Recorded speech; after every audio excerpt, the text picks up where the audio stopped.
Hi there. My name is Larry Bobo. I'm the W.E.B. Du Bois Professor of the Social Sciences here at Harvard and Chair of the Department of African and African American Studies. It's my, thank you, homie.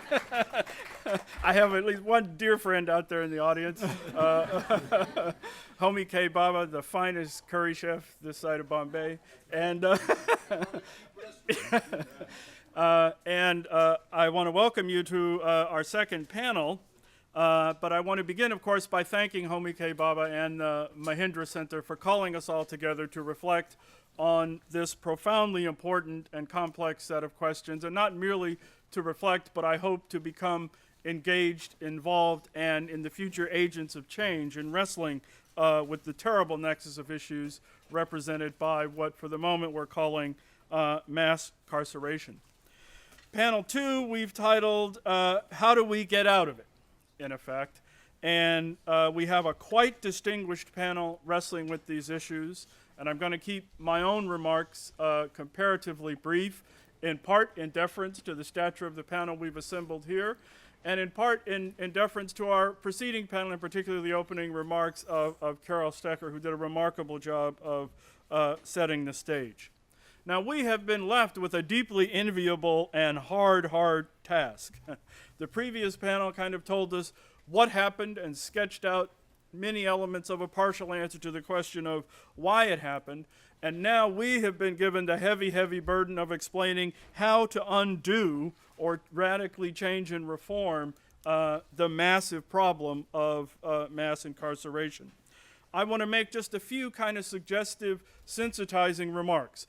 First, to kind of rehearse one of our opening and beginning notes. Second, to sound a very loud note about thinking about this problem more explicitly within the language of race and acknowledging the centrality of race to this entire issue.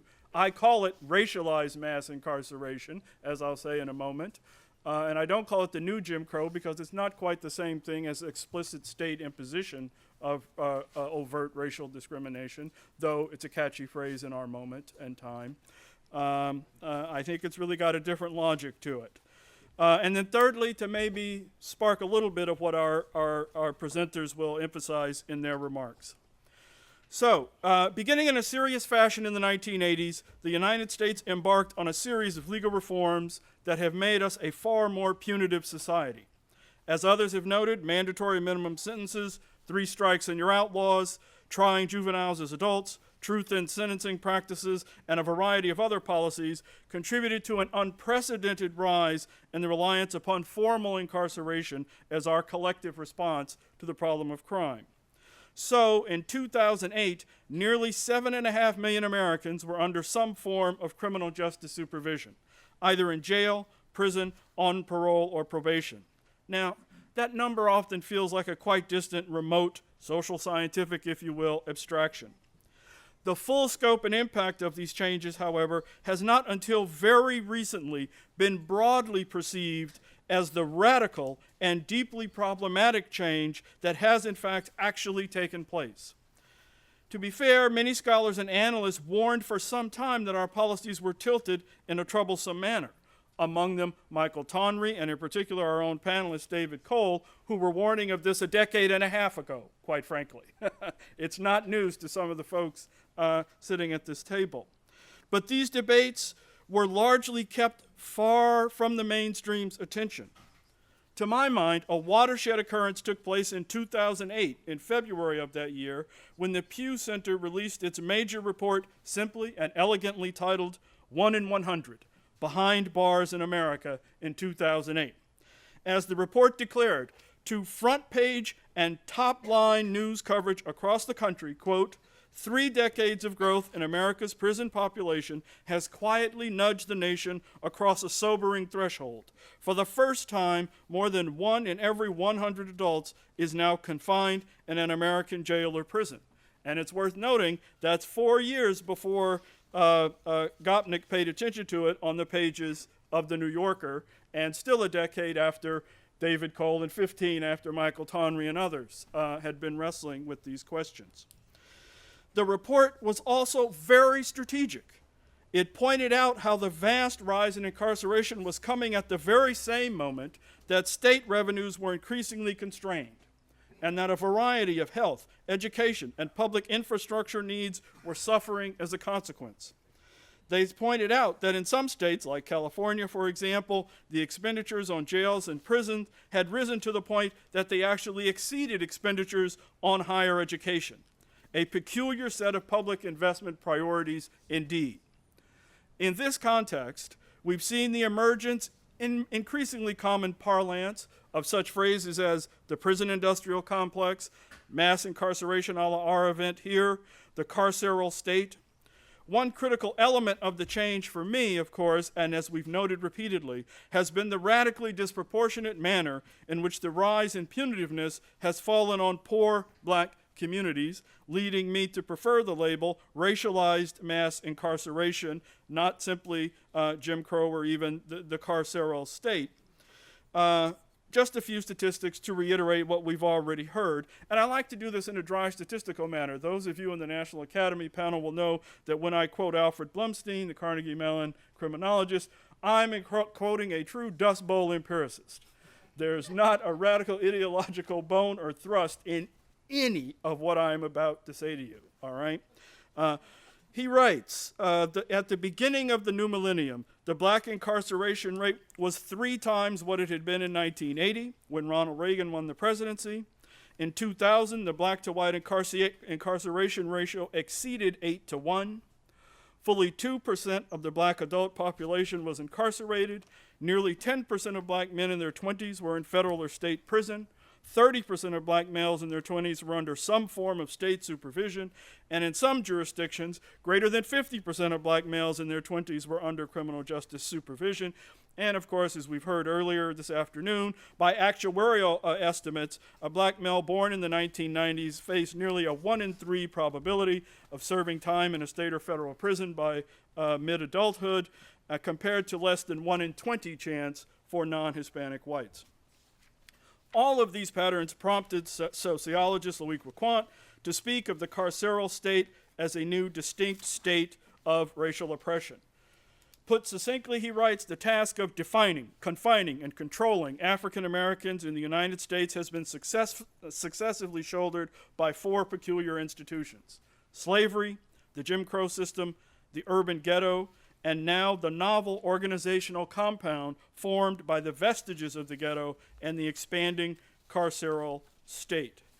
He goes on to say, the astronomical overrepresentation of blacks in houses of penal confinement and the increasingly tight meshing of the hyper-ghetto with the carceral system suggests that, owing to America's adoption of mass incarceration as a queer social policy designed to discipline the poor and contain the dishonored, the lower class African Americans now dwell not in a society with prisons, as do their white compatriots, but in the first genuine prison society of human experience.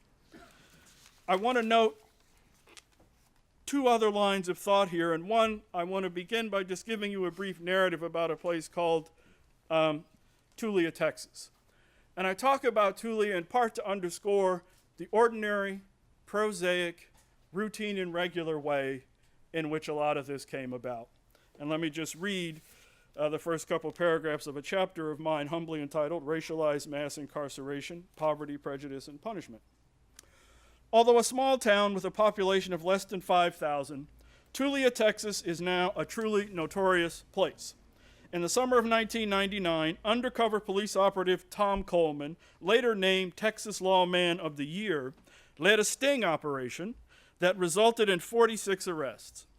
Coleman testified in numerous trials in connection with these arrests, though, as it turns out, there were usually no corroborating witnesses, no tape recorder to videotaped drug sales, no weapons confiscated, no piles of money seized, nor great supplies of drugs ever found. Indeed, the story ends badly for Coleman, once considered a symbol of a virtuous and aggressively pursued war on drugs.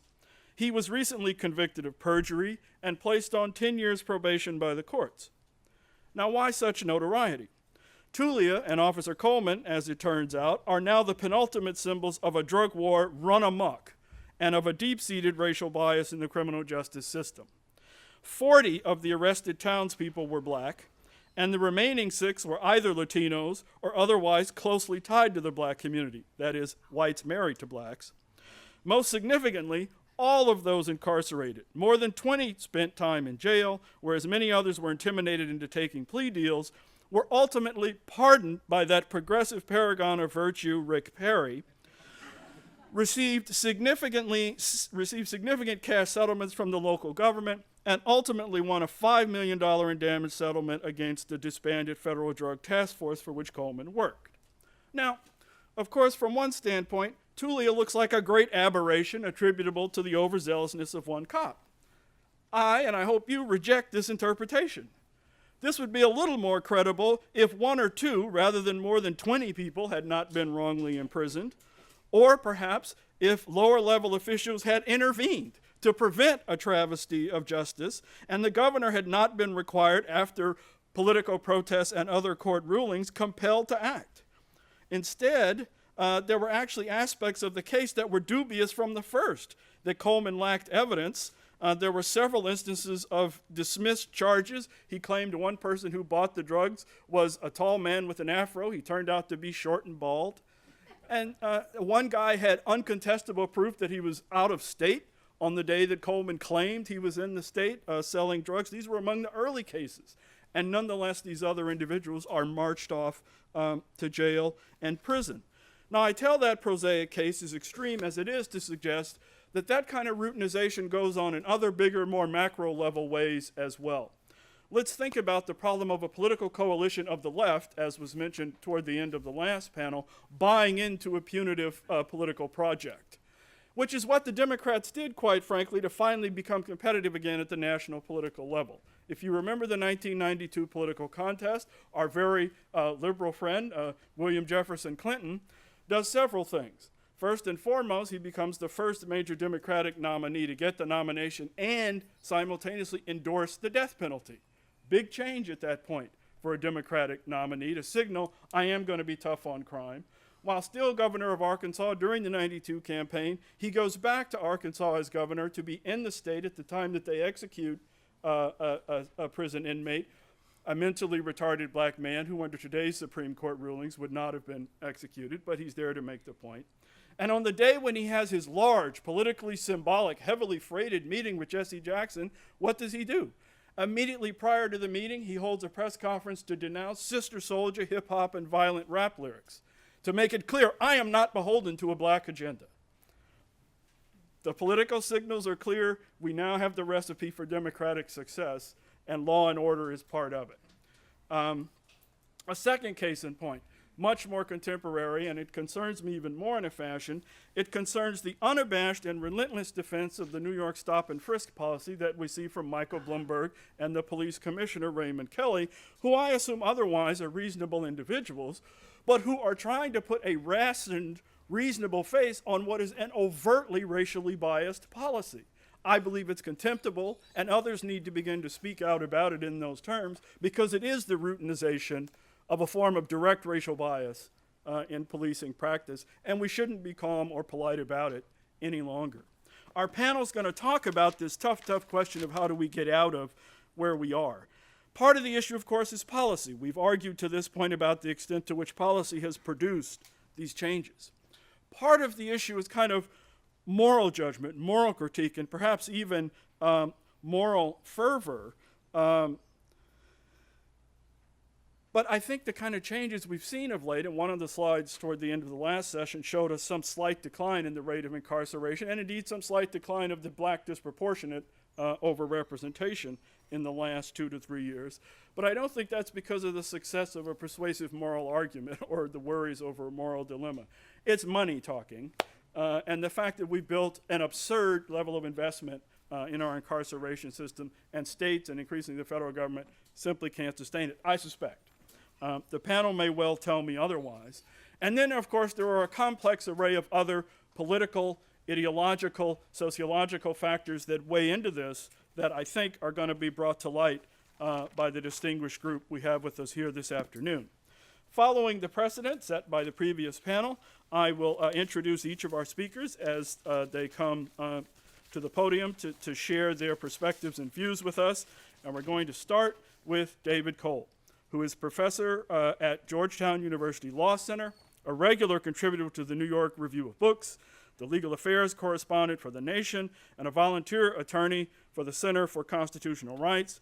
He's the author of 7 books, including No Equal Justice, Race and Class in the American Criminal Justice System, which was named the best nonfiction book of 1999 by the Boston Book Review, and of Enemy Aliens, Double Standards, and Constitutional Freedoms in the War on Terror. Since 9/11, he's been involved in many of the nation's most important cases involving civil liberties and national security. And his remarks this afternoon are going to focus really on whether we are turning the corner on mass incarceration. Please welcome David Cole.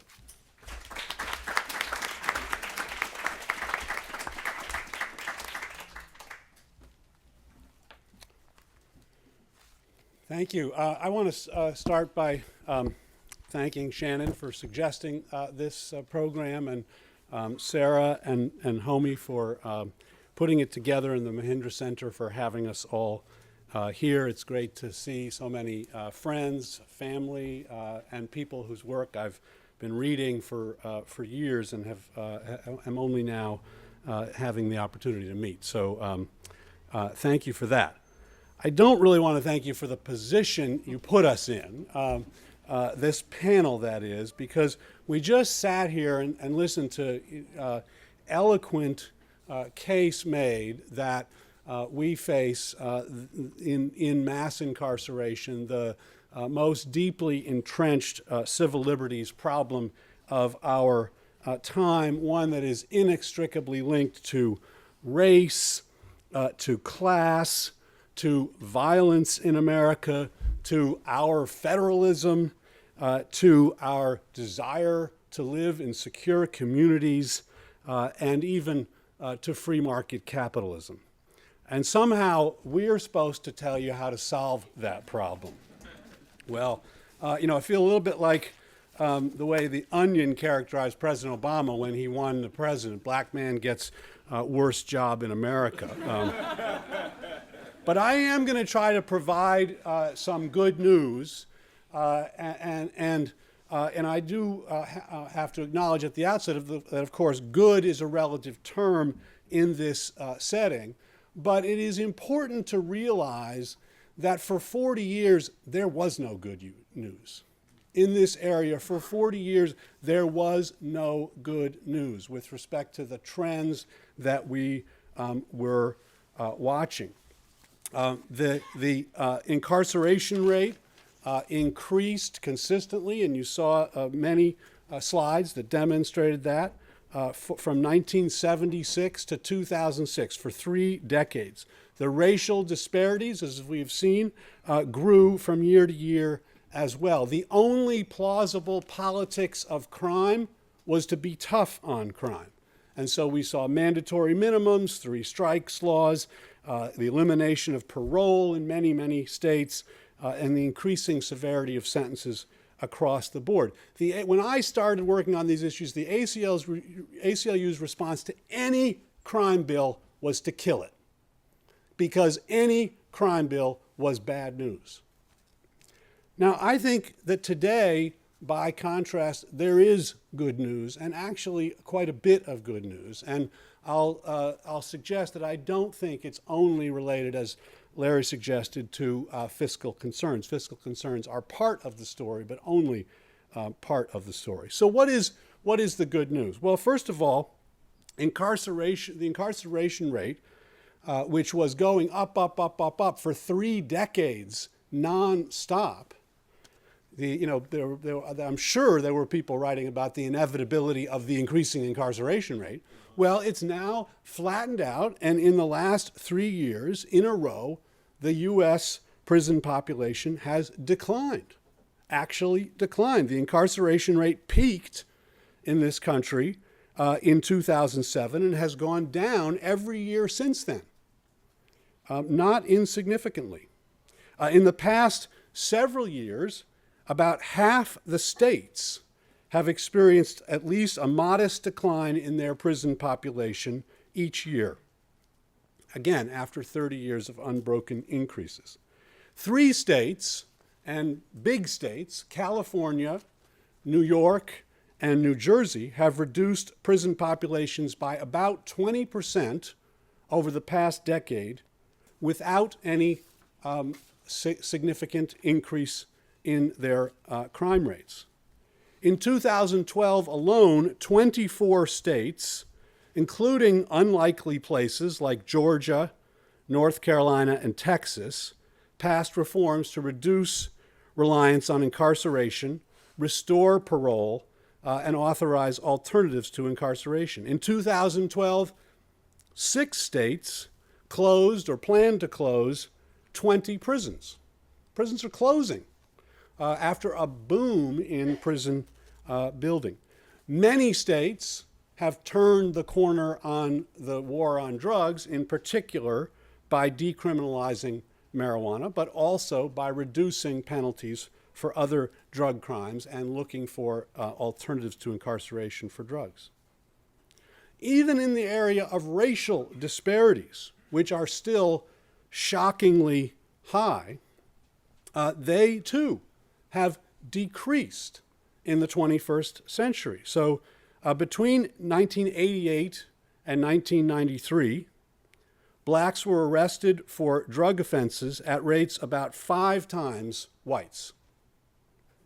In 2007, the black arrest rate for drug offenses was between 3.5 and 3.9 times higher than whites. That's still unacceptable, but it's a significant drop.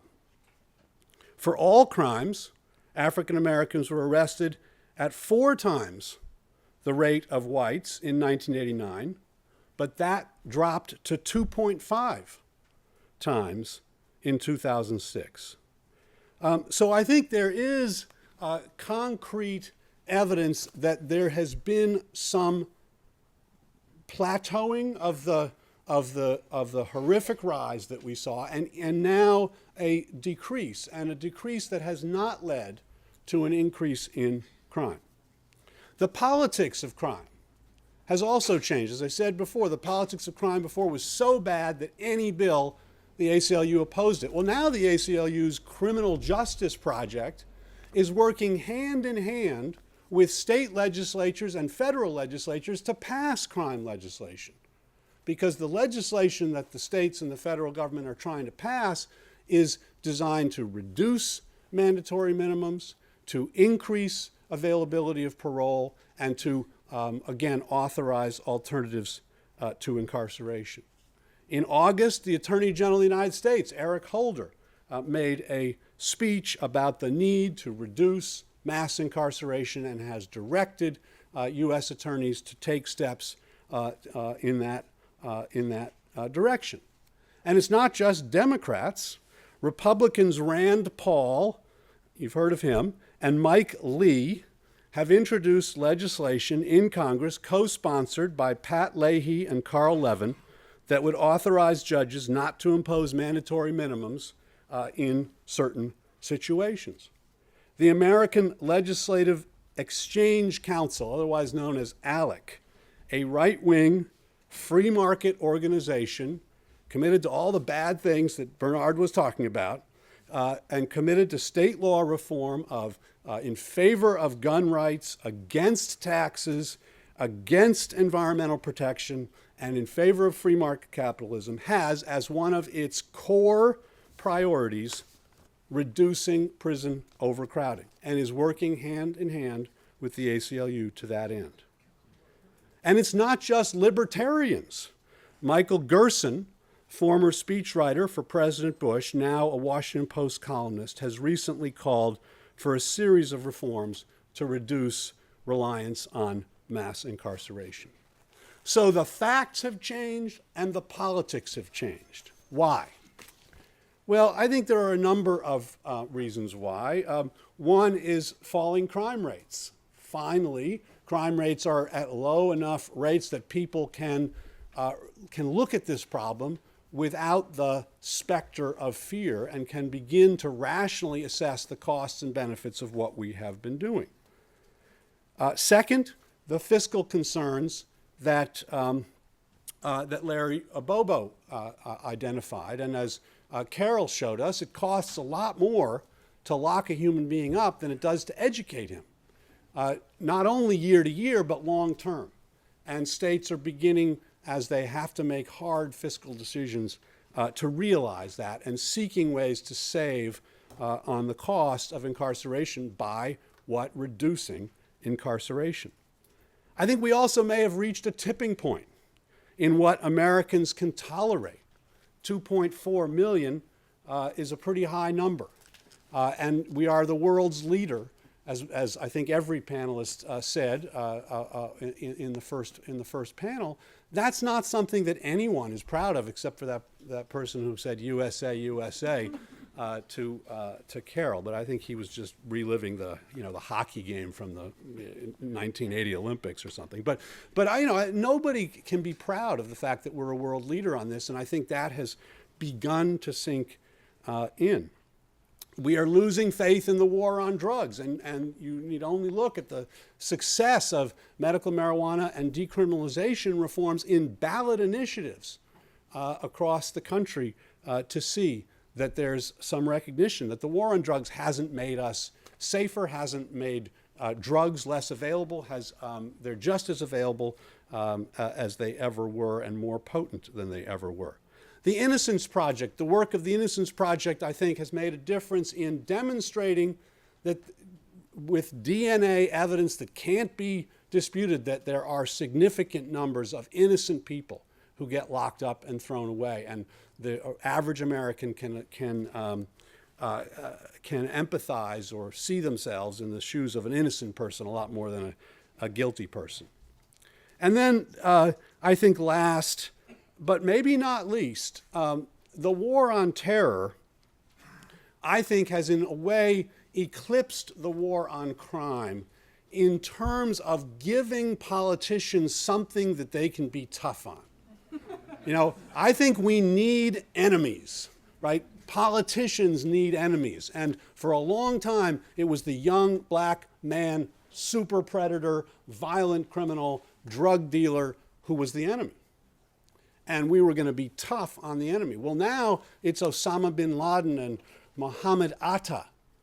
They're the enemy. And we can be tough on terrorism, and that may create the room for a politics on crime that is less fear-mongered. And so the last two federal laws that Congress has passed, one under President Bush, one under President Obama, were both liberalizing laws on criminal justice. So what can be done to facilitate this move, if it indeed is a move? And it's too early to say.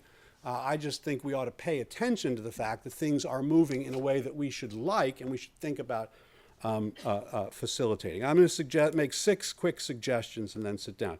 First is to make the cause of reducing incarceration appealing to a wider swath of voters. As Rob Sampson indicated in his last question, we call it mass incarceration, but most of us don't know somebody in prison.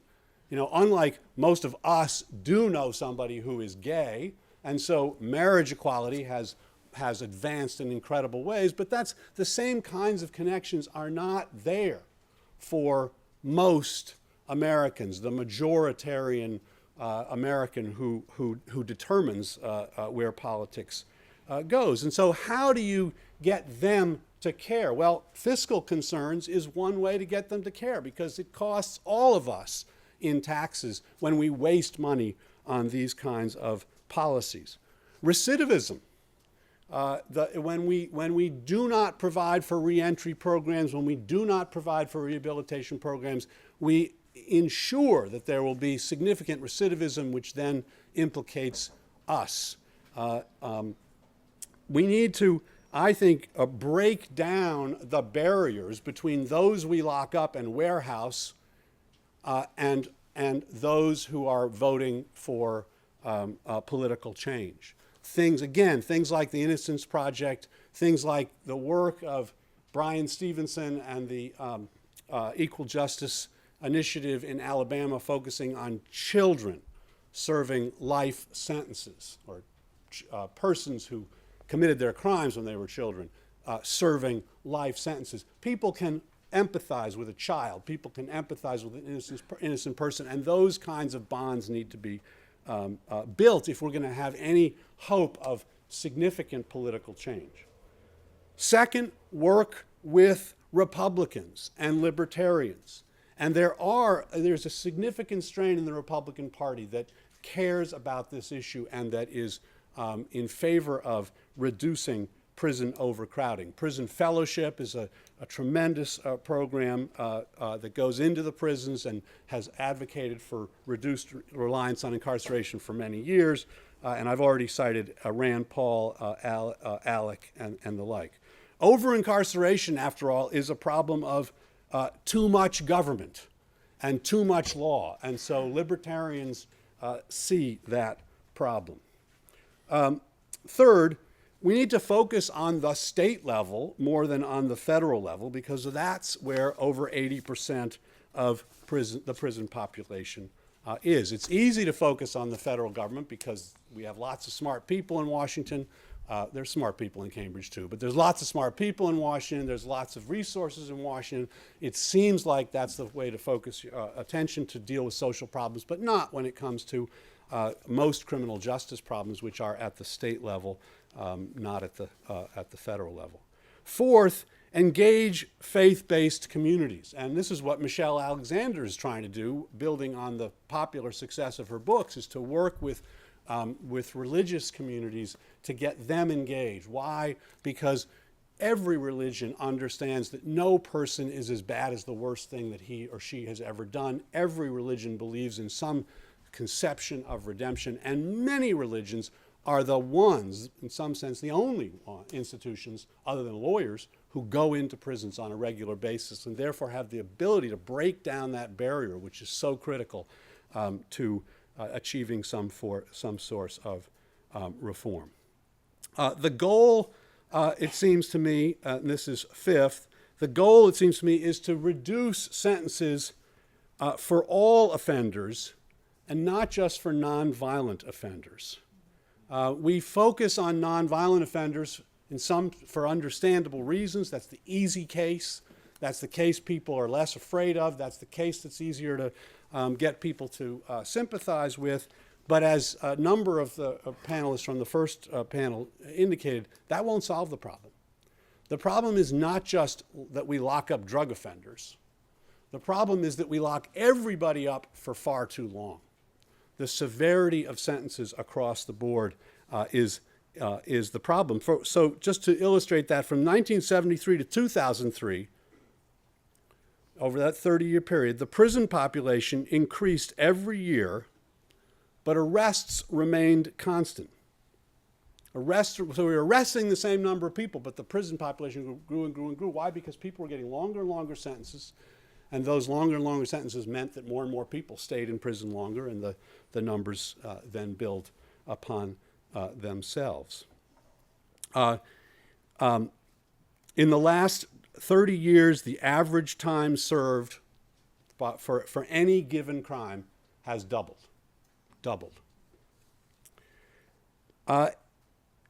Of particular concern are life sentences. And here I would recommend a tremendous report by the Sentencing Project that it's on their website, one of the most effective civil society organizations on this issue on life sentences. And as incarceration rates have been flattening out and dropping over the last several years, life sentences have gone up, and gone up significantly. Life without parole sentences grew by 22% from 2008 to 2012. About 160,000 prisoners are serving life sentences. That's 1 out of every 9 prisoners in the United States is serving a life sentence, and many of those are life without parole. 10,000 of those sentences are for nonviolent offenses. 10,000 of those are for offenses committed as juveniles. This is a expensive and in many circumstances unnecessary way to respond to crime. The Sentencing Project found in a report some years ago that those released from life sentences recidivate at much, much lower rates than those released otherwise. It's also fundamentally immoral to write off a human being and say that he or she simply cannot change. The European Court of Human Rights, addressing this problem in the UK, where they have 49 people serving life sentences without parole, held that life without parole violates fundamental human rights under the European Convention on Human Rights. So I think it's critical that we need to start addressing violent offenses and how we treat violent offenses as well as non-violent offenders. Finally, and sixth, we need to address the conditions of confinement. I recently wrote an op-ed in the Washington Post about a man named Herman Wallace. Some of you may have read about him. He spent 41 years of his life in solitary confinement in Angola State Prison, was released in October because his sentence, his conviction was overturned as unconstitutional. And 2.5 days later, he died. He is not alone. There are tens of thousands of prisoners being held in solitary confinement for extensive periods of time, for years, for 20 years, for 30 years. The UN's Special Rapporteur on Torture has said that imposing solitary confinement as punishment for 15 days constitutes torture. We put people into solitary confinement with no human contact other than the prison guards for decades. We need to deal with the conditions of the people who are in prison as well as attempting to get people out and to send fewer people there. Now, some will say that my take on whether we are turning a corner, that I'm looking at all this through rose-colored glasses, and maybe I am. But I think it's important to recognize progress, even where it's small. And it took 40 years to create this mess. It's not going to be solved in a fortnight. If it is to be solved, it seems to me that we must engage the community by appealing to their interests, saving money, reducing crime, and by appealing to their better selves, respect for the common humanity that we all share. And I may be optimistic, but I want to close with a quote from Roberto Unger and Cornel West that I think speaks to this question. And they write in a book called The Future of American Progressivism that was very, very thin, unfortunately. They have one great quote, and that is this: hope is more the consequence of action than its cause. Just as the perspective of the spectator favors fatalism, so the action of the agent produces hope. And I think it's the action of agents of change who have engaged in this struggle, who have sought to bring the lessons of the first panel to bear on the American public, and then sought to work across the aisle to get reforms through that produces the hope that I feel that we can make progress on this, the most serious civil rights issue of our time. Thank you.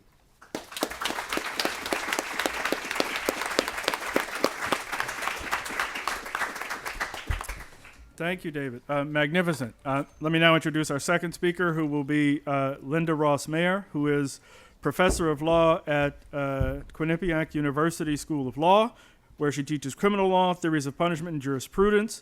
She is author of The Justice of Mercy, a philosophical defense of punishment as merciful settlement, and of numerous articles and book chapters on jurisprudence, criminal law, procedure, punishment, and suffering. She also currently teaches at York Correctional Institution in Neotank, Connecticut, and assists with various public policy groups. Her title for this afternoon's session is, quote, Bridging the Empathy Gap.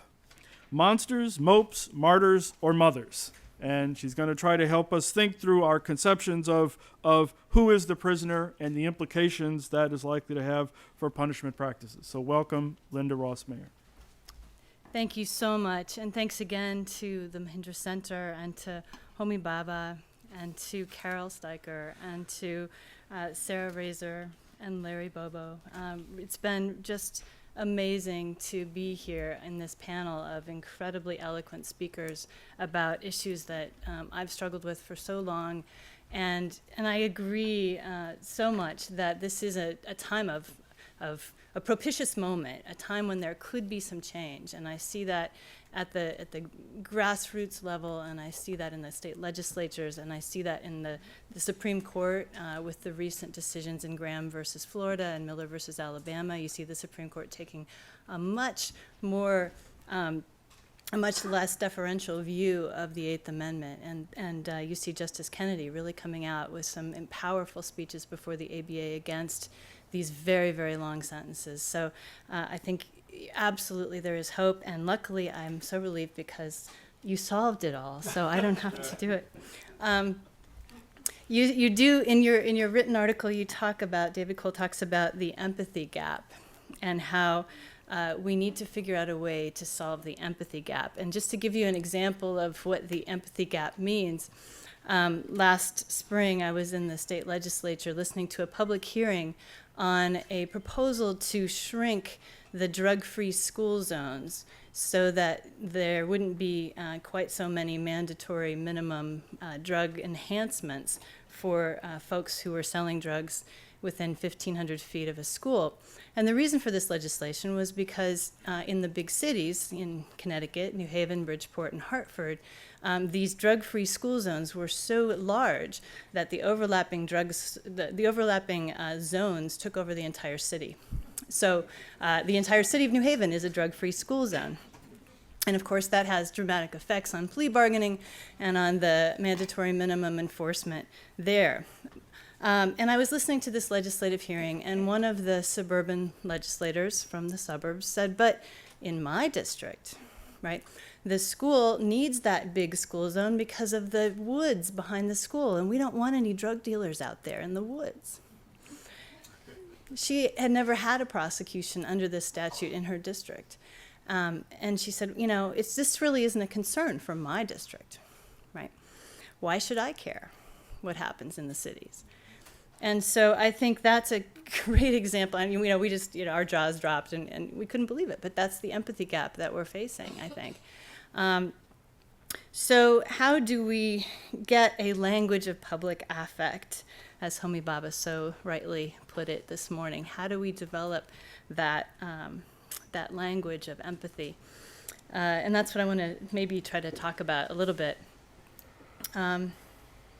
So we know that we start from a place where the paradigm offender, our image of the offender, is that of a monster. And we already saw John DeLulio's quote earlier in Bernard's presentation. But certainly the image of the super predator still haunts the halls of the state legislature. And again, I was, again, before the state legislature last spring and had the experience of trying to argue for reform of juvenile sentences so that we wouldn't have juvenile life without parole and we wouldn't have juveniles getting 50 and 60-year sentences. And the first thing that happened as you start giving your spiel is that the legislatures come back and they say, well, what about that old Lyme case from 20 years ago? What about Newtown? What about Cheshire? What about Willie Horton? What about Jack the Ripper? What about Charles Manson, right? All of the monsters come into the room, and pretty soon everyone's heartbeat is going, and you're making policy for the worst possible cases. And that's been what happens. We make our policy for the monster cases and not for the rest of the cases. So how do you respond to the state legislature? The other piece of this, the bottom quote, is from one of my students. And this is a collage quote. It's not from a particular student, because I've heard this kind of comment many, many times. Because of our monster image of the offender, you often see these individual people taking these really, really rough, horrible comments at sentencing from the prosecutor, and they take them with them into prison, and they keep thinking about that for 20 years. And this was, you heartless piece of trash, right? If you want people to be able to have hope to re-enter and do better, you can't expect them to be monsters, right? So that's another sort of piece of this monster paradigm that we have. And so one of the responses to the state legislator is to say, well, but it's not really the monsters in prison, right? It's really nonviolent offenders, it's drug offenders, it's people who are mentally ill, it's people who are in need of treatment. And as the prison librarian that I work with said, we're the only social service agency that can't turn anyone away. Well, this is another possible paradigm of who we think about is in prison, right? But I think this also has difficulties. Even though there's lots and lots of wonderful think tanks out there, like the Washington Institute for Public Policy, Washington State Institute for Public Policy, the Pew Foundation, Results First, all of these wonderful sociologists are working really hard to develop programming that will reduce recidivism. And the problem, in my view, with that isn't that the programs aren't great. The programs are great. But the way that we talk about the programs is really problematic. We talk about the programs as though we are fixing people.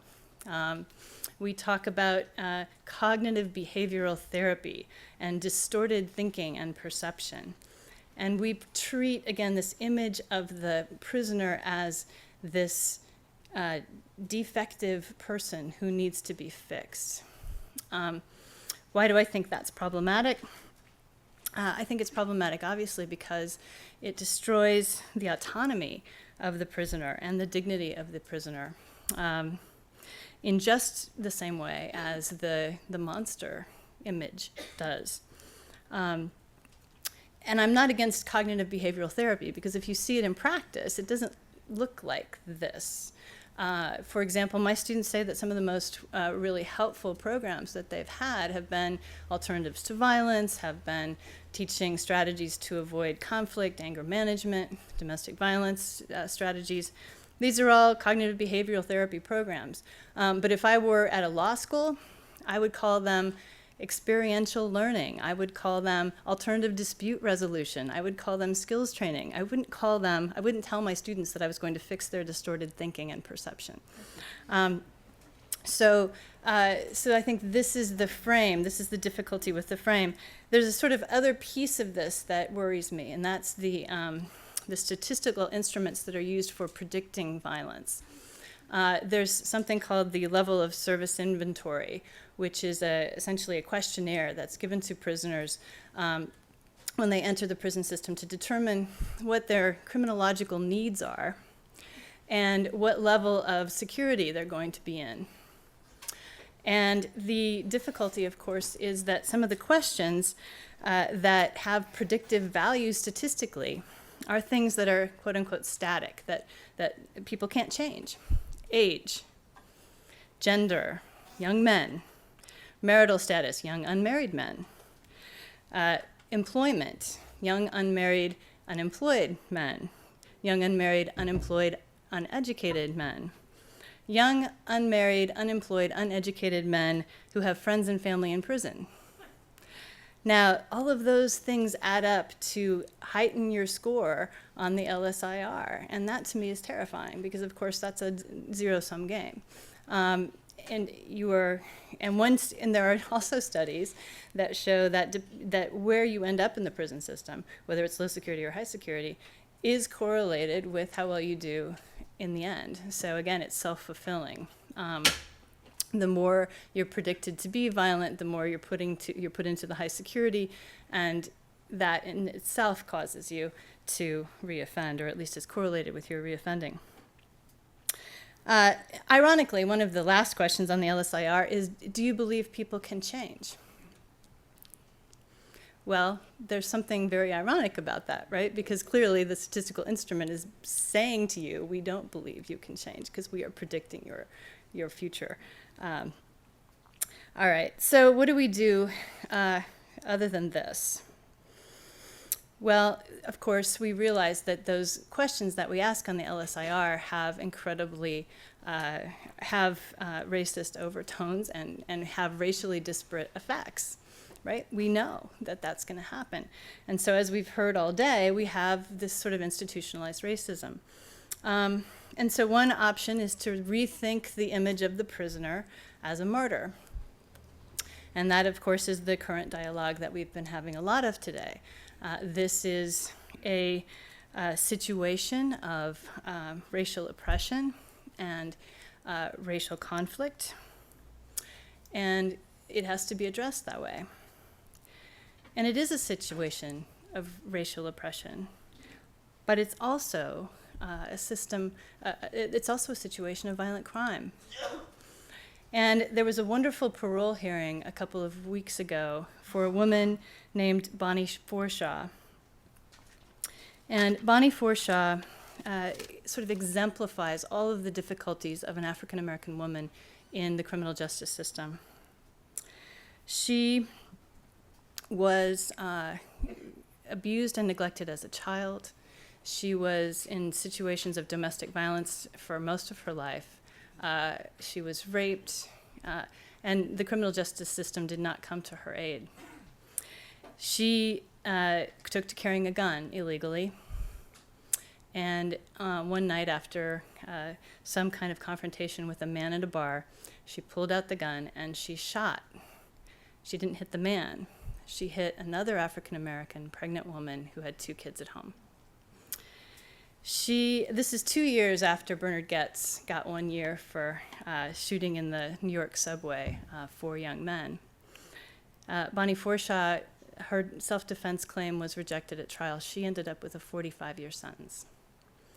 After 27 years, just last week, she came before the parole board. And the chair of our parole board currently is also an African-American woman.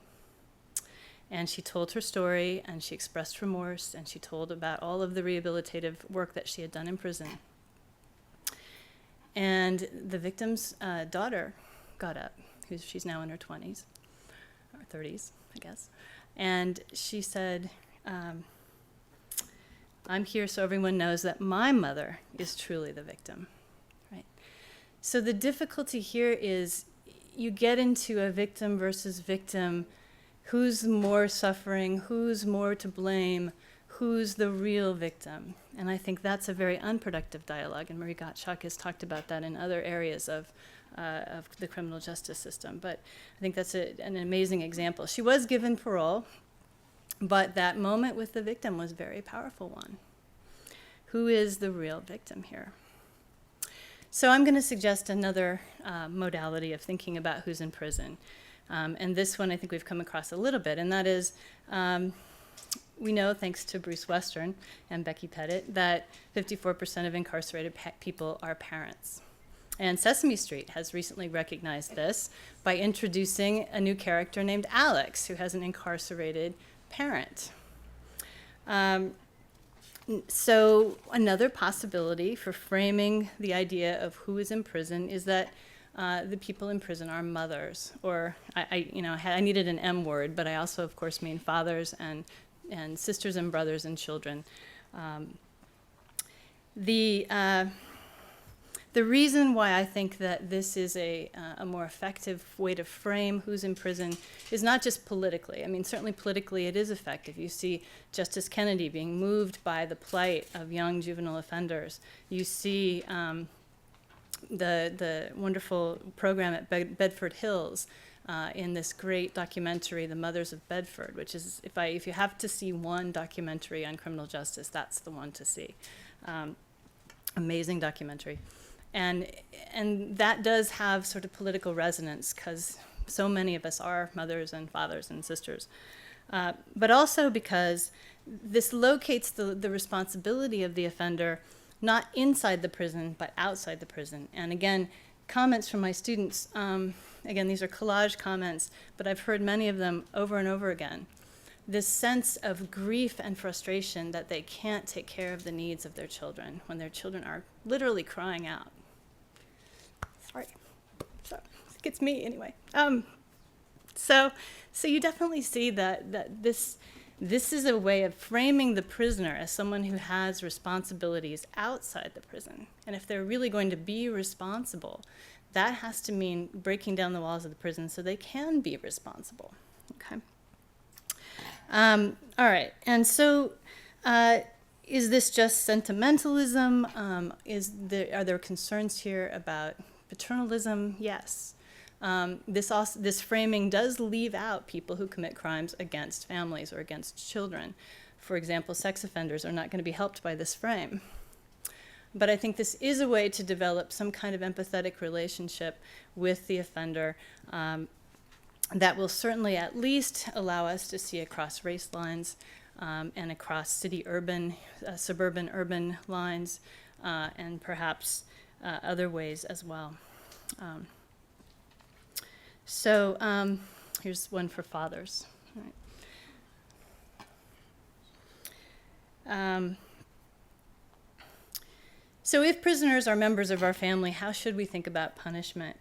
And here I sort of take a little theoretical detour based on a book I wrote a few years ago called The Justice of Mercy.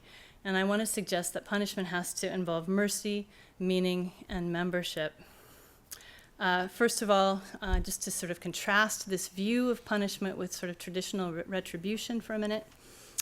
Traditional retribution frames us as Caleb Smith so beautifully puts it, as cellular selves. I love that phrase. In other words, we're discrete individuals. We're not connected to anything. And our main characteristic that makes us human is our rationality, our reason. And so wrong is essentially a form of rule-breaking irrationality and bad choices, right? We hear the bad choices. Punishment in this sort of retributive model is the rebound of our broken rule to fix our irrationality. And the wrongdoer is supposed to suffer in proportion to his or her culpability at the time of the crime. And this is the debt that you get for your bad choices is getting no choices.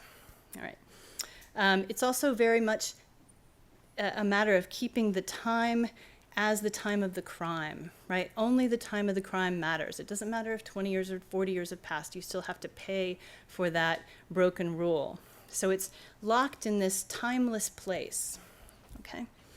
Merciful settlement, on the other hand, is not locked in a timeless place. Merciful settlement focuses on the idea of human beings as being already in and already for in a kind of Levinasian or Heideggerian model. We are essentially connected with each other. We are mothers, we are brothers, we are sisters. We can't strip away those things without stripping away our own identity. And if you think of human beings as connected essentially, and also as fragile and time-bound, having a past and a future, then the whole picture of punishment changes. Punishment is now a form of indifference to particular people. Responsibility is to particular people, not to rules. Punishment is the pain of seeing the wrong, the harm that you've done somebody, and then trying to settle it for the future. So it doesn't have to be painful. We don't have to flog people. We don't have to make punishment painful, but we have to make it about taking on concrete and meaningful responsibilities. So we're getting rid of these old sentencing metaphors. We're getting rid of the debt, which, by the way, of course, is unpayable because prison doesn't really benefit anyone except in this very weird metaphorical way. And you never really balance the balance sheet because you can't figure out exactly, it's that victim versus victim thing, right? We can't figure out exactly who's more victimized and where the balance lie. And that's a zero-sum game. Likewise, in the seesaw metaphor, another great metaphor that we have for punishment, we think that if we put the offender down, it will raise the victim up. Or if we put the victim down, then that raises the offender up. And so that, again, we have a zero-sum game where it's victim versus victim, and there's never, it's impossible to get that perfect balance point. I suggest we have new sentencing metaphors, that punishment be bought into, like a class, like a piece of, I want to make myself better. I feel bad about what I did. I want to make myself better. And I want to give a gift to the community. I want to give a gift back, paying it forward for the future and trying to really atone with concrete responsibility and not just time. I think that punishment has to have meaning. As Nietzsche says, and many others say, the worst possible suffering is the suffering that has no meaning. Suffering for no good reason is a terrible, terrible suffering. So I think we really need to emphasize in our sense of what is punishment, the idea that punishment ought to have some kind of meaning, and that means it should allow the offender a voice. Sometimes that voice is expressed in apology. Sometimes that voice is expressed in narrative. In Connecticut, you can't apologize, except at sentencing where nobody believes you and you're in this terrifying environment. You can't speak with the victim afterwards. You can't contact the victim afterwards. There's no place for that apology to occur. Some states, I think, are doing really wonderful things with victim-offender dialogue, bringing victims into the prison and allowing that sort of healing dialogue to happen. And again, not for everyone, but certainly in some cases it's shown to be extremely wonderful because it also deals with the victim's fear, right? That person who was so terrifying 20 years ago is kind of old and gray and not very scary now. I have many murderers in my class and I'm not scared of them. So there's definitely that sort of sense of moving away from that timeless moment of the crime. We need to have some kind of meaning. And here's a quote from one of my students which recognizes this. She says, "There is a penitential moment. There was a moment when I felt really horrendous guilt. I even tried to commit suicide. I then tried to atone. I did everything I could to atone, and now there's nothing more to do. I'm stagnant." So we need to find some kind of meaning and finally membership, and this goes to all of those wonderful programs that are involved in reentry, where I think we all know what those are, but bringing the community together to support that offender as they come back in. Thank you very much.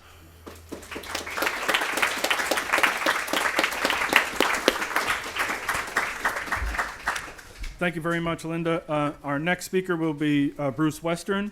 Bruce is professor of sociology here at Harvard and the Daniel and Florence Guggenheim Professor of Criminal Justice Policy at the Harvard Kennedy School. He is also the director of the Malcolm Weiner Center for Social Policy and the faculty chair of the program in Criminal Justice Policy and Management at the Kennedy School. Bruce's research broadly examines the relationship between political institutions and social and economic inequality. He is quite unambiguously one of the leading thinkers in sociology about matters of crime and punishment, and is author of really a superb piece of work called Punishment and Inequality in America, which I recommend to you all.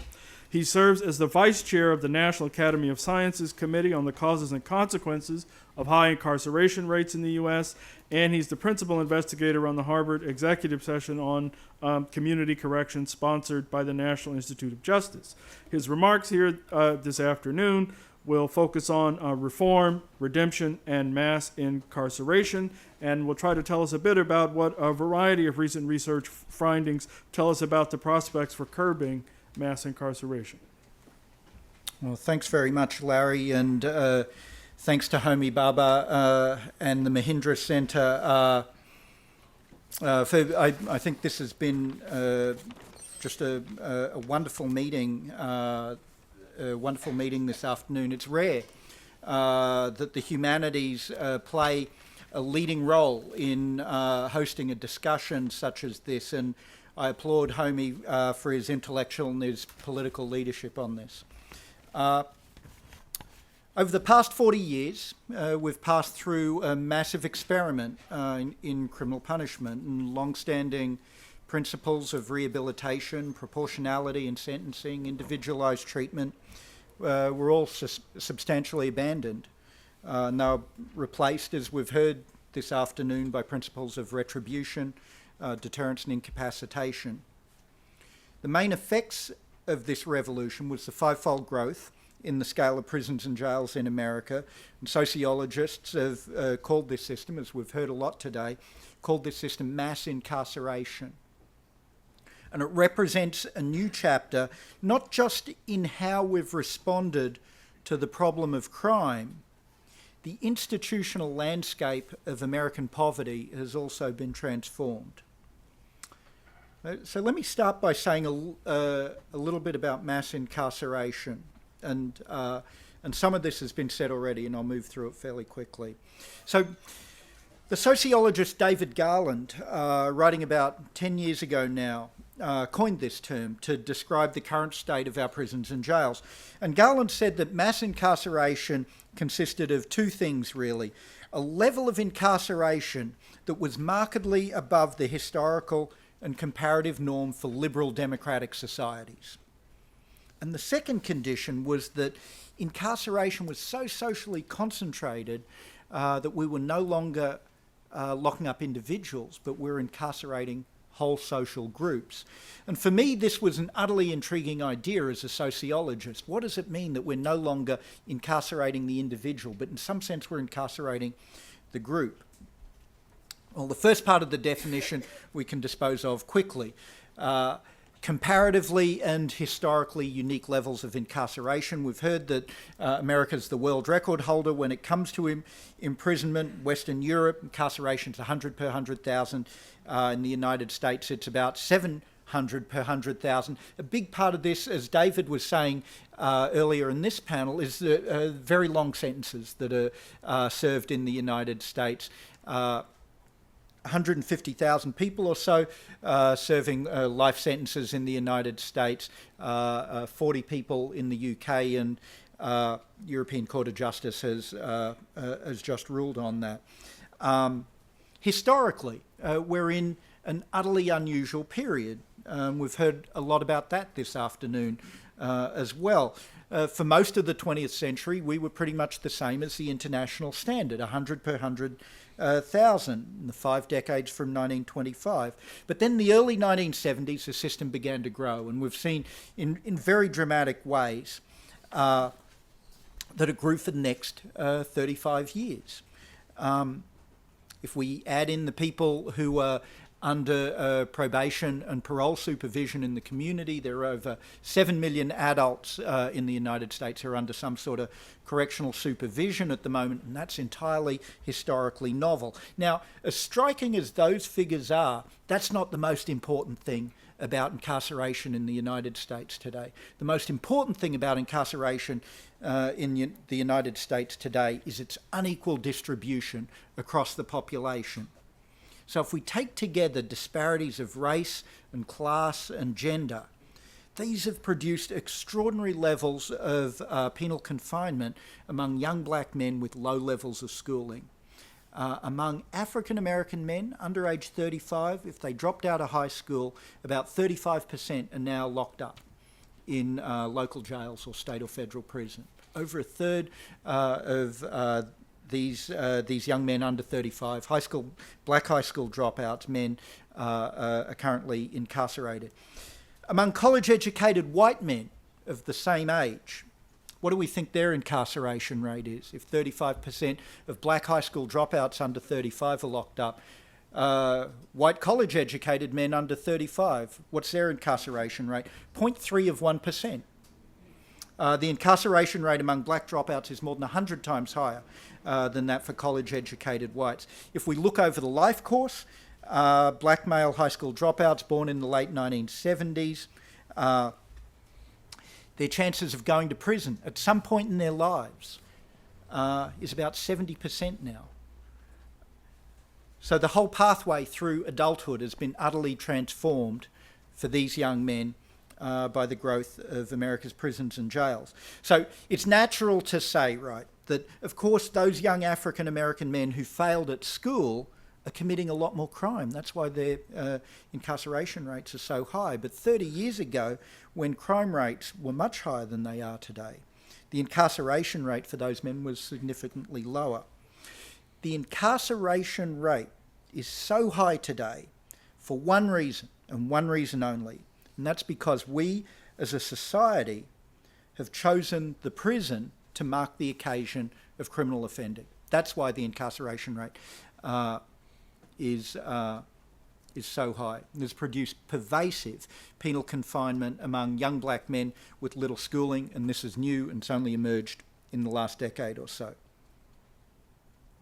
We're learning that this incarceration has a whole variety of negative social effects, a whole variety of negative effects on economic opportunities, on family life, and on the children of incarcerated parents. So incarceration's become highly prevalent among the young men in poor communities of colour, and for these communities, incarceration now has created significant obstacles to participation in all the mainstream prosperity and opportunities of American life. So the prison now, right, has become deeply involved in the production of social and economic inequality. Because they're deeply concentrated in this small disadvantaged fraction of the population, the social and economic effects of incarceration have really created a discrete social group, a new kind of social group in American society. Their life experience is so distinctive, yet so unknown to the mainstream of American society, that their disadvantage remains largely beyond the apprehension of public policy or public conversation. The redrawing of social inequality in America by mass incarceration amounts to a contraction of citizenship. Citizenship, full membership of society, in T.H. Marshall's words, has gotten smaller as a consequence of the growth of prison and jail populations. And what's more, we're now threatened with a deep gap in legitimacy. And this has periodically come up through the afternoon as well. The police, the courts and the prisons have significantly lost the confidence of many of the poor and minority communities that they regulate so intensively. And police-community relations are often adversarial now. And the institutions that are charged with maintaining order and safety are often viewed with great suspicion. So these are all the ingredients of a vicious circle. Exclusion through incarceration further impoverishes poor communities and breeds cynicism about the civic institutions that might bring about change. And as a result, the social exclusion produced by mass incarceration is deeply intractable, right? This is the problem that we're facing. So the question is, for our panel this afternoon, is how can the vicious circle of inequality and incarceration be broken? Now, much of the political significance of incarceration lies in its intimate connection with extreme poverty. We've created a huge social distance between the mainstream of American society and very poor communities for whom daily life now involves contact with the criminal justice system. Reversing mass incarceration is a project in restoring citizenship, restoring social membership to those poor and high incarceration communities. So how do we do that? How do we begin to restore citizenship?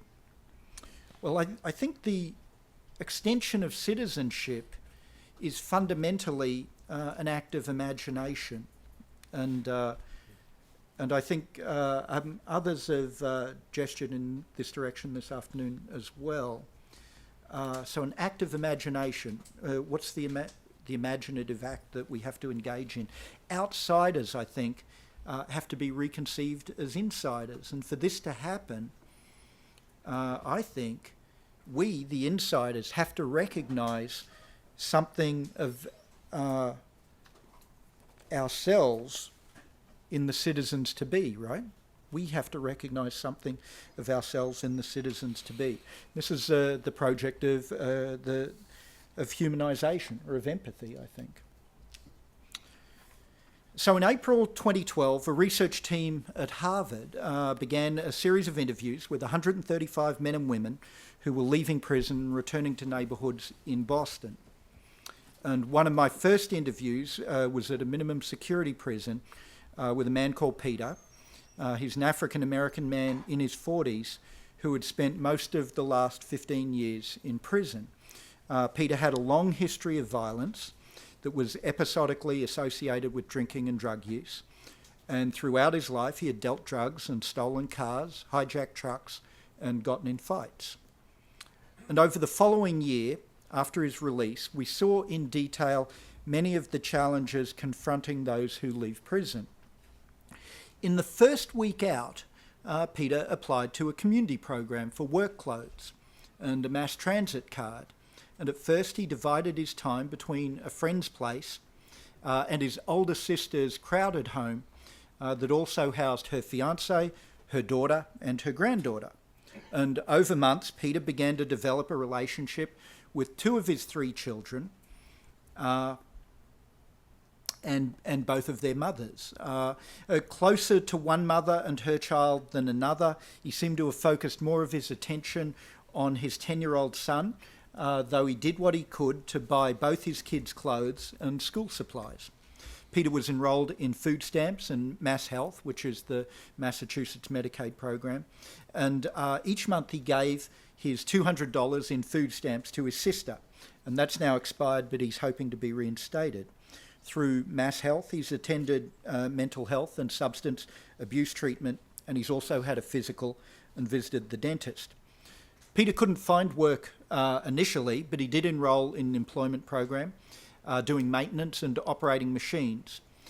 The programs paid less than minimum wage, but he thought it was really important to get into a daily routine.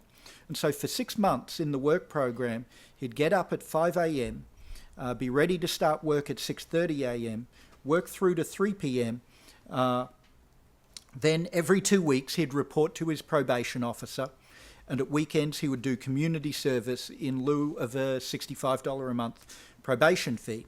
Peter gets from place to place by mass transit or by walking. He's concerned that if he rides in a car with friends, he might get arrested. He's now working regularly at a laundry, getting 40 hours a week for $8 an hour. With more interviews and phone calls, we learned a little of Peter's family history. He grew up in the Lenox Street projects. There's a public housing project in Boston's South End. He was a runaway as a kid. As a kid, he would leave the house for weeks at a time, living with friends, often drinking, using drugs, and getting in trouble. One of his earliest memories of serious violence was when he and his uncle were involved in a midnight brawl between blacks and whites outside an Irish bar in Mattapan. In that fight, Peter saw a white man stabbed to death. That was over 30 years ago, and he was 12 years old. At 13, Peter stole a car and drove it to New York and stayed there for a while. Shortly after, his father took him to Los Angeles, but they returned after about a year, and Peter began to live with his mother. Peter's biography is typical. So mass incarceration looks a lot like this, right? It's not just a burgeoning prison population, but it's how American poverty has come to be lived. The poor don't just live below an income threshold.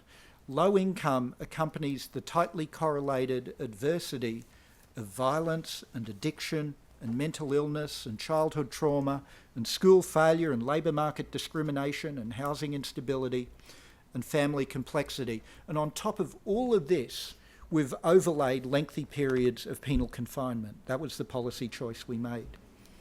So the future of citizenship for the poor depends a lot on how much the outsiders of American society see of themselves in Peter. The totality of his life seems light years away from us. He's struggling now for sobriety, housing security, economic independence, and reconciliation with his kids. And mass incarceration yields few degrees of freedom. Arrest and reincarceration are often close at hand. So the political question I think we need to deal with as citizens is, can we imagine a citizenry that includes Peter as much as it includes the rest of us? So let me play a video for you. So that's Peter. And the question is, can we imagine a citizenry that includes him as much as it includes the rest of us? Now, Peter's sold drugs. He's been on both sides of serious violence, and he's been locked up for most of his adult life. And for all that, he gets up at 5 a.m. and he looks for work or goes to programs, and he meets his son after school. And as we've seen, he says the street life is well behind him. But the future, realistically, is very hard to predict for poor men with long criminal histories. So could he once again wave a gun in someone's face, or abandon his kids, or relapse to addiction? Well, sure he could. And a good part of Peter's humanity rests in that possibility too. And that's how big our compassion has to be if we're going to find a way out, if we're going to retreat from mass incarceration. Just as we entertain the possibility and hope that people can change, we equally have to recognise that they can fail, and sometimes spectacularly. Humanity cuts both ways. I want to conclude by telling a story that suggests all the possibility that lies before us. Last story. I was in Addis Ababa about a year ago for a research project we have studying justice institutions in Ethiopia. And I was at a dinner with two Ethiopian researchers. One of them, Mulugeta, told me about a colleague of his at his research institute, a German anthropologist. Well, one day the anthropologist was out in a remote area, driving through a small village, and his car tragically struck a small child, killing her. The girl's parents ran outside to see what happened, and a crowd quickly formed around the anthropologist. The parents tended to the child. The anthropologist asked that the police be called, but he was told that there weren't any police there. The village dealt with matters like this by itself. Then the anthropologist was told he could go, but they would send for him in a few days. So he returned to Addis, and later that week a message came for him that he had to return to the village, and he was told that he must return alone. He went to my friend Mulugeta and asked what he should do. And Mulugeta said, you have to go back to the village. So he went back to the village, and when he got there, he was escorted to a meeting with the elders of the village. And first he was told to pay 2,500 birr, which is about $125, to the family of the dead child. And next he was ordered by the meeting to buy a goat for the family. And he purchased the goat, which was then immediately slaughtered. The father of the dead child was then called to the front of the meeting. The anthropologist, already standing at the front of the room, was told to hold out his hand. So he held out his hand, and his wrist was bound to the wrist of the child's father with the entrails of the goat. The village elder then announced that the anthropologist was now a member of the dead girl's family. And that was that. He was free to go. The anthropologist returned to Addis, and he was very upset. He felt he hadn't properly compensated the family, nor had he been punished. And Mulugeta said, you have to understand, for the rest of your life, you are now part of that man's family. You have all the obligations of a family member. You have to visit from time to time. If they're going through problems that you might help them with, you should help them, just as a member of their own family would. And sometimes our criminal justice system seems so large and so natural and so unchangeable, but it's only been with us in its current form for a few decades, and real alternatives are everywhere. And so the question, I think, is, are we ready for change? Are we capable of this as a society? And maybe we're too fearful or too angry or too racist. And sometimes I think the task of a reformed criminal justice system is not about fixing the defects of broken people, but just figuring out how to treat humanely and with dignity people from whom we're asking heroic efforts of personal transformation. I want to close by giving us each a challenge. This is my ask. To embark on this project of change, I think we have to know the darkest corners of our society. It's our civic obligation, particularly for us as intellectuals, it's our civic obligation to know and understand the most severe poverty in this country and abroad. And we should know and understand how crime can flourish. We should know and understand the costs of untreated addiction and mental illness and homelessness and food insecurity. And I think only then, when we understand how life is lived on the margins, can we begin to see something of ourselves in the other. And I hope, amidst all the violence, ultimately find peace and justice. Thanks very much.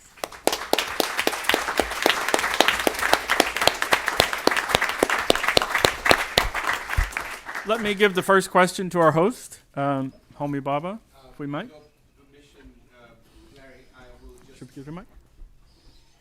With your permission, Larry, I'll just say, before my questions, a couple of words just to thank everybody for being here through an incredibly rich day. Thank you for coming to the Humanities Center to do this. I have thanked individuals, but what I do want to say was that for many of us, mass incarceration and prison is a black box. This time, today, you have helped us to think outside the box. And you have also opened it up like a Pandora's box of new boxes and new thoughts and new ways of dealing with it. And I want to thank you all very much. The Mahindra Humanities Center has now a 3-year Mellon grant to talk about violence and nonviolence. It'll start next year. And I already see in this room, from people I've heard and questions I've heard, a constituency forming for me and to support us at the Mahindra Center for this onerous, but I think extremely urgent task of thinking about different forms of violence over 3 years. The first year will be on war, the second year will be on everyday violence, and the third year will be on slow violence, ecological violence. I don't want to, at this point, give you the whole program, but I just want to say that you have been absolutely crucial in the formation of that, even without knowing that that is the ear with which many of us at the Mahindra Center were actually listening to you today. This will be a very important part of it, I'm now convinced. The question I want to ask is the notion of the prisoner. Right through today, we've either thought of the prisoner as being part of a particular racial group, or a particular gendered group, or a particular disadvantaged social group. We have thought about the prisoner as an agent in a very specific way, and we've talked about the importance of giving the prisoner agency, of reimagining citizenship. But I think the concept of the prisoner, the thing that people find most unforgivable is something we've not touched on, which is the whole notion of the firm, the organized crime, the organized crime framework or body. People who belong to a whole kind of, almost a sort of corporation of crime, and who therefore are part of a kind of criminal assault. So this kind of non-individuated, I think our conversation has been very much about individuation, and therefore empathy, and therefore Levinas, and therefore intersubjectivity, and so on. All of which I think is very important. Citizenship too. But what about crime that does not simply come from contextual causes and pressures on groups, but is constituted through, the agent is constituted through criminal firms, groups, bodies of crime.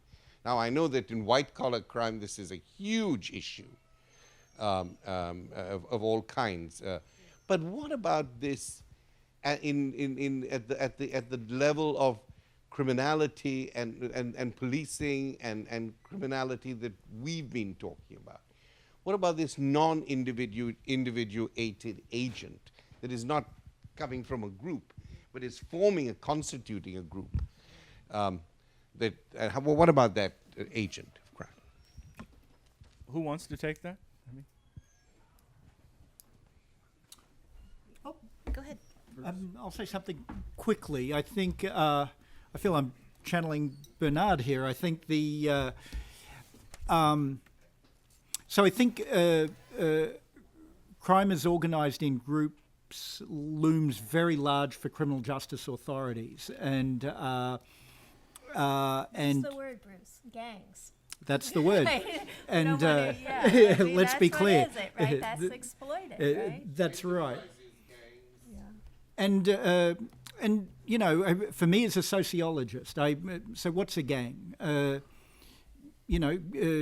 Kids hang out together, and they're a social network, and young men, if they don't have a great deal of structure in their lives, will sometimes get into trouble. They'll drink and take drugs, and so on. For criminal justice agencies, that social network, that pattern of sociability, by being designated a gang, becomes a criminal threat, and the context in which those kids are hanging out falls away, and their organisation has a criminal purpose, and so for me, these organisations aren't self-evident, but to some degree are actively produced by the way in which law enforcement thinks about how people are organised, in the community, which tells me they could do things differently, right? They could think about the patterns of networks and sociability and so on, could be regarded in a different way, and this would lead to a different kind of approach by law enforcement.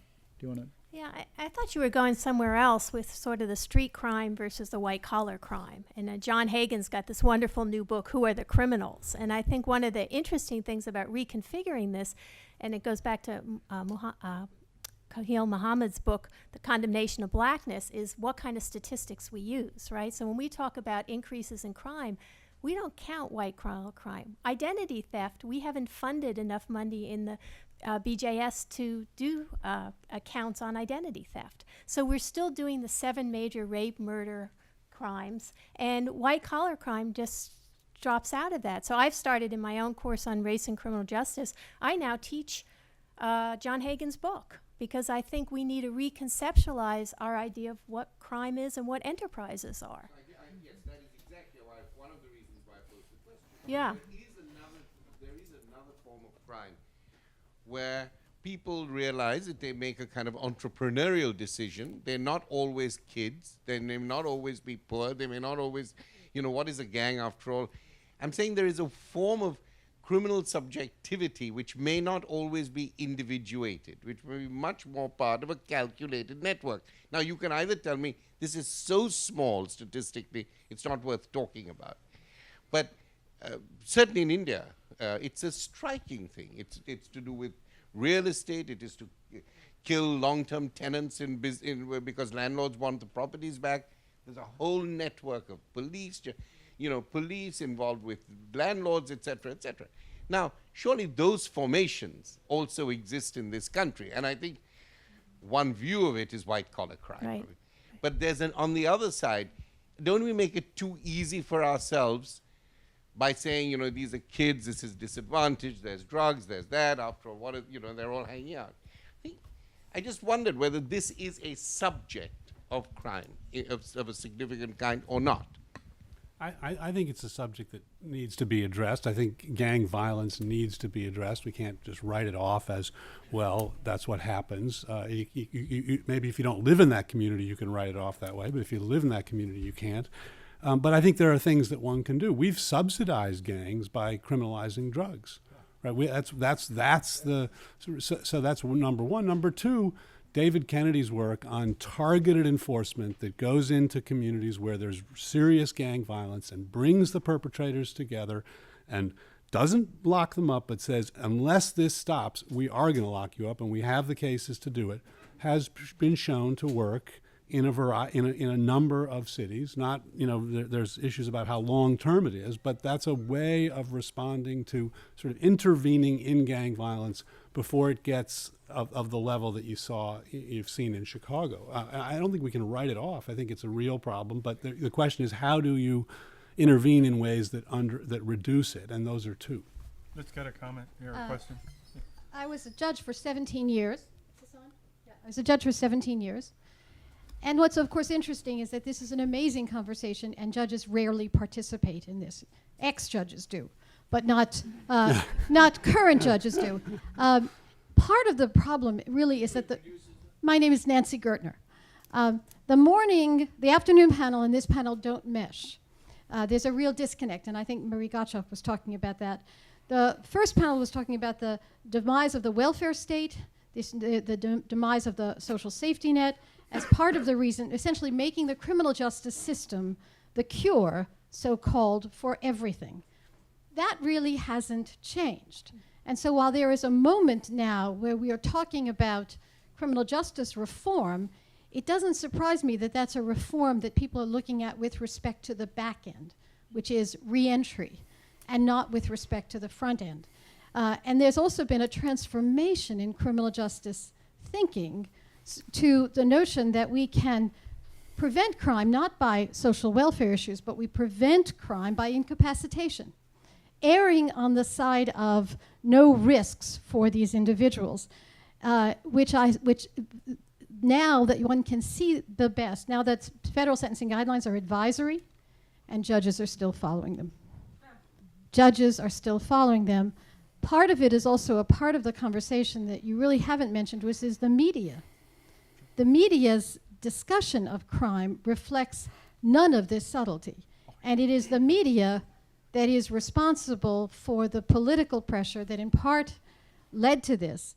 So the bottom line that I fear is that there is a moment here when we're having a different conversation, but unless we address the attitudinal issues, unless we address the social safety net, really it will only take one Willie Horton to undo this again. So I'm almost as pessimistic as you are. See, I think the problem with that, sure, the problem is huge, and unless we solve every social problem, this is going to continue to be a problem. There's some truth to that, to be sure, but I think it's self-defeating to sort of provide that frame, because we're not going to remedy that overnight. We're not going to remedy that in our lifetimes. We have to recognize that those are problems. We have to work on them. We also have to recognize what can we do within the frame to make the system better. And I disagree that all of the reforms have been on the back end about recidivism, and all we care about is recidivism. That's not what reducing mandatory minimums, eliminating mandatory minimums, eliminating reliance on mandatory minimums is about. That's front end. That's not what about alternatives to incarceration is about. That's front end reform. That's not what reducing sentence severity across the board is. That's front end reform, and that is happening. So I just think I think it's easy to say, geez, this problem is deep. It is systemic. And we can all go home and watch our television shows and read our New Yorkers and say, wow, it's systemic. But I think we have to engage with the places where there is possibility of reform. And I also disagree with Maria that somehow there's something wrong with the NAACP reaching out to the Republicans on this. That's exactly who we have to be reaching out. And it's nothing inconsistent with engaging young black youth or engaging religious communities, as Michelle Alexander is doing. So I think you have to grab on everything you can grab onto and not lose sight of the fact that things are in fact getting better by a sort of Politics broad. is about symbols. And if one of your main symbols is Grover Norquist, who says he wants to shrink the government till he can drown it in a bathtub, and then at the same time we're saying that we're going to build up these social welfare programs, it doesn't. You have to look for allies, but I think that given what the politics are, and given that Grover Norquist is being heralded down in Texas, at the same time that every time they want a tax cut, they bring Grover Norquist down to toughen people up in Texas to go slash the education budget again. I think those politics matter, and that's why the public and the media get confused. There is not a consistent storyline of movement politics and of protest politics and of saying that it's not about walking out into the sunset in a nice nonpartisan bipartisan world. I mean, I sort of think of FDR we've met the enemy and they are ours. I think in some ways this issue demands more of that kind of politics and more of that kind of obstructionist protest politics. Let me intervene there and take one more question, because we are now over time and we're going to all be arguing in the hallways, I hope, when this question is done, because there's a lot on the table now. But we'll give you the privilege. Sure. I have a related but slightly technocratic question. I completely agree with David that the tide has really turned, and for the first time, there's no question, things have ceased getting worse, and we can't underestimate the importance of that. But I thought Marie ended on a really important note of cataloging unintended consequences of past progressive reforms. And at least since the second Bush administration, that's to say second term of the last Bush president, there's been a total focus among reformers and government agencies in particular on what they call reentry, right? And again, thinking about unintended consequences, right? There were lots of like-minded people who in the 70s and 80s, the CBC, the Black Church, Charlie Rangel first among them, for whom harsher drug laws were a progressive reform, right?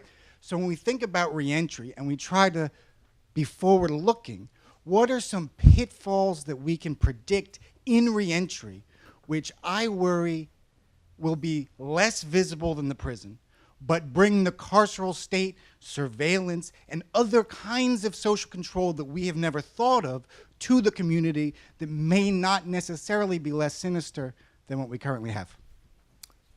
Who wants to wrestle with that? Sure. Let's go back to ALEC. ALEC has bought on to these reforms in part because ALEC essentially wants to privatize all bail and have basically people come out of prison and you put up a bail for them. They've already been convicted. You come out and you kind of have a bail system, but people who've already been convicted, and then they'll be under that bail, and if they don't behave, then you throw them back in. It sounds like convict leasing. If you know the history of convict leasing. So ALEC can buy onto this because the new thing is the prison beyond the prison. We will reduce these numbers, but we will maintain this control, and that if you read ALEC's publications, they are very keen to do things like that. I think, can I? Yeah, Bruce, please. You'll get the last shot from the panel. I think intensive supervision, expanded electronic monitoring, things like that, I think are foreseeable consequences of how reentry may work out in some jurisdictions. And there's a real risk of net widening. And I think the fundamental policy challenge is to move off social policy functions from criminal justice agencies. Criminal justice agencies should not be doing social policy functions. They shouldn't be responsible for a lot of programming and substance abuse treatment and healthcare, and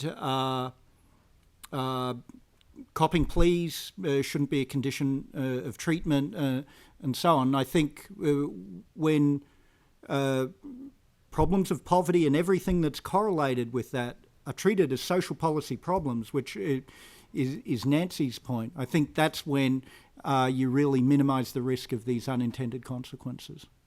Let me thank the panelists again for just a fantastic session. Let me Let me also thank again Shannon, Steve, Homie, and the Mahindra Center for calling us together to focus on these urgently important questions. And thank you all for hanging in.